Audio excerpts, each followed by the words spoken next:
So Republicans they're not even pretending anymore as they circle the wagons around Georgia Senate candidate Herschel Walker.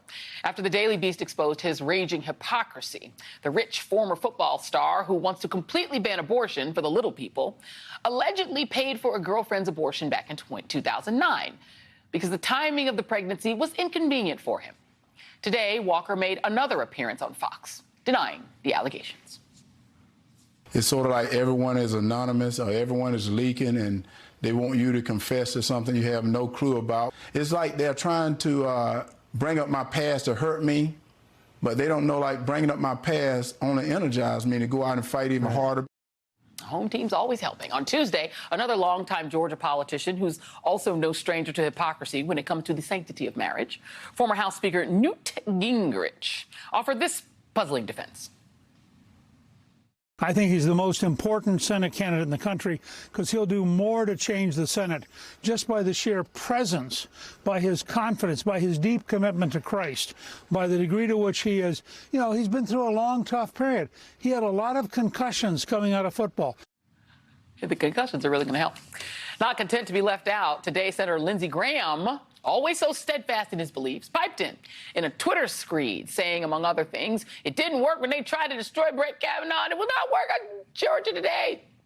By bringing up Kavanaugh, Graham echoed Senator Rick Scott, who said Tuesday that Republicans will stand with Walker, the same Medicare fraud adjacent Rick Scott who wouldn't condemn the former president's racist attack on former Transportation Secretary Elaine Chao.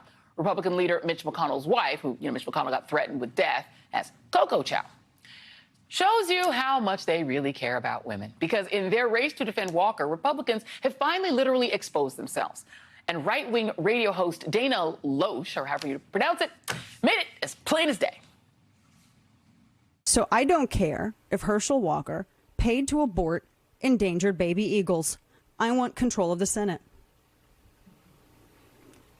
If the Daily Beast story is true, you're telling me Walker used his money to reportedly pay some skank for an abortion, and Warnock wants to use all of our monies to pay a whole bunch of skanks for abortions.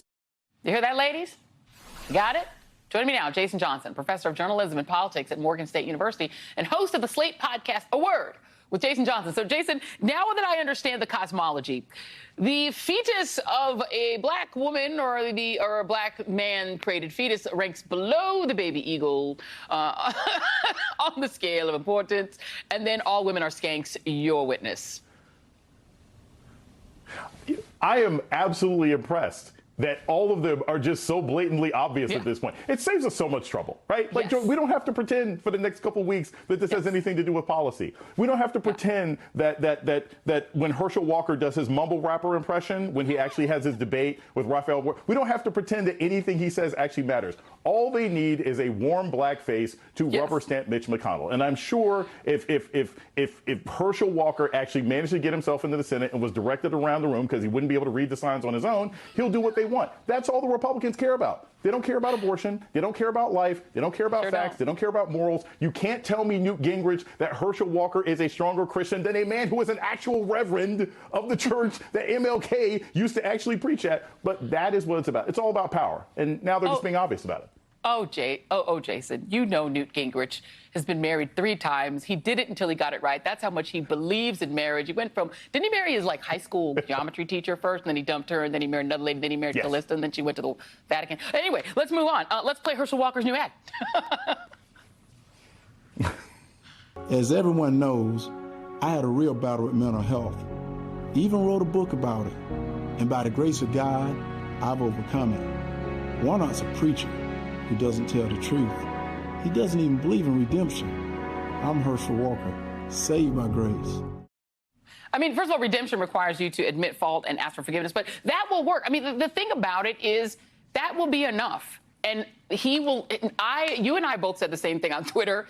He will not lose one single voter because of this scandal. No. Right? No. Yeah. Enjoy. And here's the thing.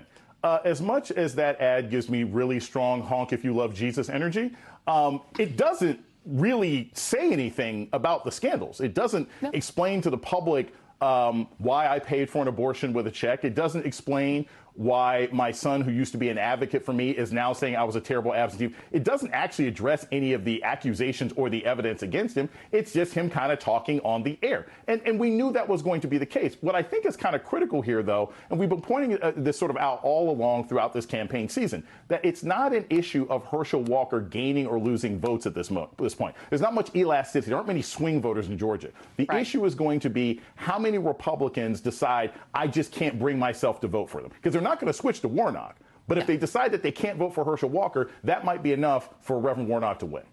And there's the issue of their ticket splitting, which does seem like there's some weird sort of ticket splitting energy. We can talk about it another time, but I do have to play this for you, because before Dana Loesch, told it, Matt Walsh told it first. I have to give him credit. Let me give him sheer credit. For back in 2011, he told it. People just weren't listening. Here's Matt Walsh. Girls between the ages of like 17 and 24 is when they're technically most fertile. Yeah. Okay? That's biological. That's a fact, all right? I'm just stating facts. That's all I'm doing. But what happened recently, and this is the fourth fact, recently in the last 30 years or so, we decided that that's way too young to start a family. So what I'm saying is that the problem is not per se teenage pregnancy, it's unwed pregnancy. I mean, I feel like some of us who may be a bit more cynical about it have kind of understood that the whole pro-life thing has never been real, right? It's really great branding, but it isn't real, right? It's just, they just want power, and they would love to have women under control, and they feel women are out of control. The problem is modernity, right? It's that modern women are harder to control. They go off and they get their little fancy college educations, then they want to compete with you in the workplace. They want to do the stuff men can do. They want to play sports like men. They all of a sudden don't want to be under control. And a teenager who's stuck at home raising a bunch of children she has no idea how to raise is actually really controllable. And I feel like we now can have an honest conversation, now that Republicans are breathtakingly willing to have it, that is what it is that modernity is what bothers them, not abortion.